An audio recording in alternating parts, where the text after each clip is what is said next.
Lo pernah lihat orang yang baru punya bayi tapi malah kelihatan murung, gampang nangis, terus bawaannya sensitif banget padahal orang-orang mikirnya, lah kan harusnya bahagia dong punya bayi. Nah, tunggu dulu, jangan buru-buru ngejudge. Bisa jadi itu bukan karena dia lebay, bukan juga karena dia kurang bersyukur. Bisa jadi dia lagi ngalamin yang namanya baby blues. Bukan, ini bukan nama band indie yang suka manggung di kafe-kafe estetik. Ini kondisi nyata yang dialami jutaan ibu baru di seluruh dunia. Dan bisa jadi lo juga pernah ngalamin tapi nggak sadar. Atau temen lo, atau kakak lo, atau bahkan pasangan lo. Makanya dengerin baik-baik karena ini penting banget cuy. Oke, jadi baby blues itu adalah kondisi emosional yang sering muncul setelah melahirkan. Biasanya mulai terasa di hari ketiga sampai minggu kedua setelah bayi lahir. Gejalanya itu kayak mood swing ekstrem. Bisa sedih banget tanpa sebab, gampang nangis bahkan cuman gara-gara nonton iklan susu, ngerasa capek terus padahal nggak ngapa-ngapain, susah tidur walaupun si bayi lagi anteng, terus muncul perasaan bersalah atau ngerasa nggak cukup baik jadi ibu. Intinya roller coaster emosional banget. Dan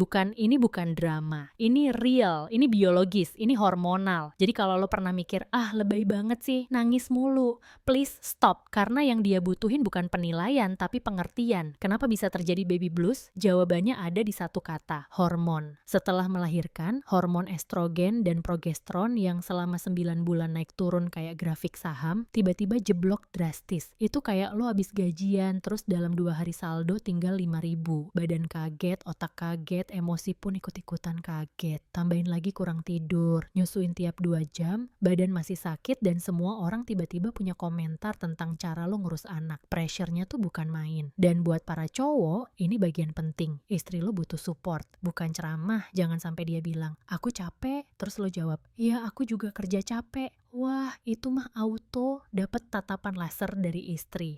Ini bukan lomba siapa yang paling capek, ini momen untuk jadi tim. Bedain juga ya, baby blues itu beda dari postpartum depression. Kalau baby blues biasanya cuma 2 minggu dan gejalanya masih dalam batas wajar walaupun gak nyaman. Tapi kalau udah lebih dari 2 minggu dan perasaannya makin negatif sampai muncul pikiran-pikiran buat nyakitin diri sendiri atau bayinya, itu udah masuk ke depresi postpartum. Dan ini serius, harus ditangani sama profesional. Jangan nunggu parah, jangan anggap enteng. Mental health itu sama pentingnya kayak fisik. Lo nggak mungkin bilang ke orang yang lagi demam tinggi, udah sih jangan manja. Nah, baby blues juga kayak gitu. Dia butuh waktu, butuh perhatian, dan kadang butuh bantuan medis. Terus gimana cara ngadepinnya? Nomor 1, validasi. Kasih ruang buat si ibu cerita. Jangan buru-buru ngasih solusi, cukup dengerin dulu. Kadang yang dibutuhin cuma telinga dan pelukan, bukan nasihat. Nomor 2, bantu sebisa mungkin. Gantiin popok, cuci botol, nyuapin bayi. Bahkan hal kecil kayak nyiapin makanan atau nyuruh dia tidur sebentar bisa jadi penyelamat hari. Nomor 3, jangan ngegas pakai kata-kata toksik kayak orang lain aja bisa, masa kamu nggak? Please, itu bukan motivasi, itu penghancur mental. Dan buat orang sekitar, teman, tetangga, saudara, jangan cuma nanya kabar bayinya doang. Tanyain juga kabar ibunya. Kadang satu pertanyaan kayak, lo gimana? Butuh bantuan apa? Itu berharga banget. Gue juga pengen highlight satu hal penting. Buat cowok-cowok yang someday jadi ayah,